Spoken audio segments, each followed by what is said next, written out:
Saint of the Day. Saint Agnes of Rome. Virgin and Martyr. Saint Agnes of Rome was born in 291 AD and raised in a Christian family. Agnes was very beautiful and belonged to a wealthy family. Her hand in marriage was highly sought after, and she had many high-ranking men chasing after her. However, Agnes made a promise to God never to stain her purity.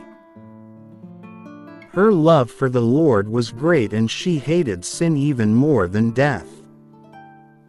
Whenever a man wished to marry Agnes, she would always say, "Jesus Christ is my only spouse." Whenever a man wished to marry Agnes, she would always say, "Jesus Christ is my only spouse."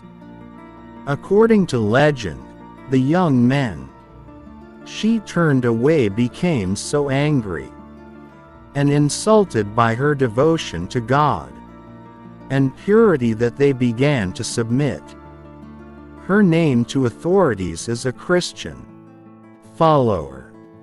In one incident, Prokop, the governor's son, became very angry when she refused him. He tried to win her for his wife with rich gifts and promises, but the beautiful young girl kept saying, "I am already promised to the Lord of the universe. He is more splendid than the sun and the stars, and he has said he will never leave me." In great anger, Prokop accused her of being a Christian and brought her to his father, the governor. The governor promised Agnes wonderful gifts if she would only deny God, but Agnes refused. He tried to change her mind by putting her in chains, but her lovely face shone with joy. Next he sent her to a place of sin, but an angel protected her. At last, she was condemned to death. Even the pagans cried to see such a young and beautiful girl going to death. Yet, Agnes was as happy as a bride on her wedding day. She did not pay attention to those who begged her to save herself. "I would offend my spouse," she said, "if I were to try to please you. He chose me first and he shall have me." Then she prayed and bowed her head for the death stroke of the sword. Other accounts of Agnes' life hold the prefect Sempronius responsible for her martyrdom. It is said he condemned the young girl to be dragged through the streets naked.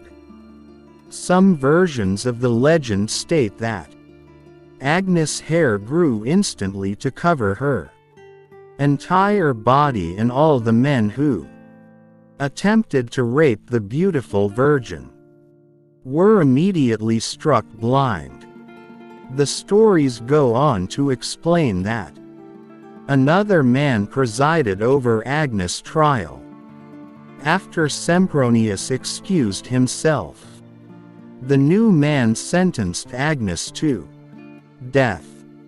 At first, Agnes was tied to a stake, but either the wood would not burn or the flames parted away from her.